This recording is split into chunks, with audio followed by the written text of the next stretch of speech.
ജനങ്ങളും ഒരുമിച്ച് സാമൂഹിക വിപത്തിനെ നേരിടുക ആവശ്യമാണ്.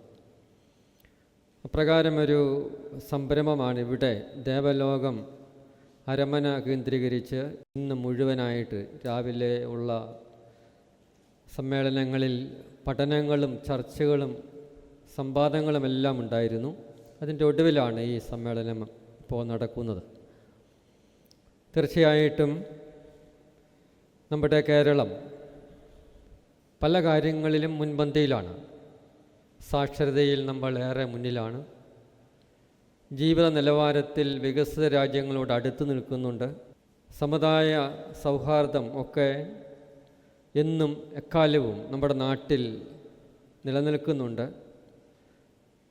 നല്ല ഒരു സ്നേഹസമ്പന്നമായ ഒരു സമൂഹമാണ്. അപ്പോൾ ഈ പശ്ചാത്തലത്തിൽ നമ്മുടെ സമൂഹത്തിൻ്റെ ആ ഒരു സന്തുലിതാവസ്ഥയെ അട്ടിമറിക്കുന്ന ഒരു ഭീകരമായ വിപത്താണ് ലഹരി.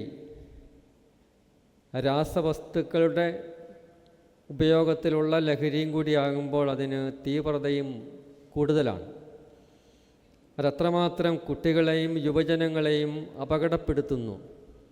ശരിയും തെറ്റും തിരിച്ചറിയാൻ സാധിക്കാത്ത പ്രായത്തിൽ ഇതുപോലുള്ള മരുന്നുകൾ, ലഹരിയുമായി ബന്ധപ്പെട്ടവ കയ്യിൽ കിട്ടുമ്പോൾ കുട്ടികൾ അതെങ്ങനെ കൈകാര്യം ചെയ്യുന്നു, അതവരുടെ ജീവിതത്തെയും സമൂഹത്തെയും ഒക്കെ എത്രയോ ദോഷകരമായി ബാധിക്കുന്നു.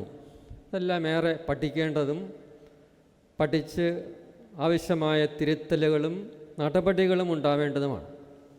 അതിനെല്ലാവരും ഒരുമിച്ച് കൈകോർത്ത് നിൽക്കുകയാണ് ആവശ്യം. എന്തെങ്കിലുമൊക്കെ പറഞ്ഞ് പരസ്പരം പഴിചാരുക എന്നതിനേക്കാൾ ഉപരിയായി എല്ലാവരും ഒരുമിച്ച് നിന്ന് ഈ സാമൂഹ്യ വിപത്തിനെ നേരിടണം. ആരും അതിൽ നിന്ന് മാറാൻ പാടില്ല. എല്ലാവരുടെയും കൂട്ടായ പ്രയത്നം സംഭവിക്കുമ്പോൾ നമുക്ക് വിജയം നേടാനായിട്ട് സാധിക്കും.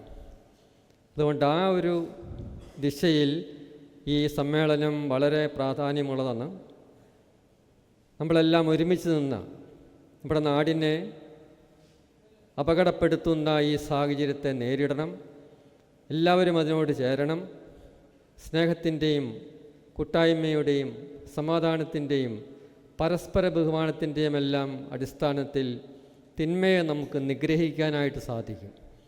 അതിന് ഈശ്വരൻ നമുക്ക് തീർച്ചയായിട്ടും അനുഗ്രഹം തരും. നമുക്കതിൽ പ്രാർത്ഥനയും വളരെ പ്രധാനമാണല്ലോ. ഈ സമ്മേളനത്തിന് പ്രകാരമൊരു സംരംഭത്തിന് നേതൃത്വം നൽകിയ ബാബ തിരുമേനിയെ, ഓർത്തഡോക്സ് സഭയെ, ഇതിനോട് സഹകരിച്ച് പ്രവർത്തിച്ച എല്ലാവരെയും പ്രത്യേകമായിട്ട് അനുമോദിക്കുകയും ഞങ്ങളെല്ലാം ഈ സംരംഭത്തോട് ചേർന്ന് നിൽക്കും എന്ന് ഉറപ്പായി പറഞ്ഞും ഞാൻ എൻ്റെ വാക്കുകൾ അവസാനിപ്പിക്കുന്നു. ദൈവത്തിന് സ്തുതി. നിങ്ങൾക്ക് നന്ദി.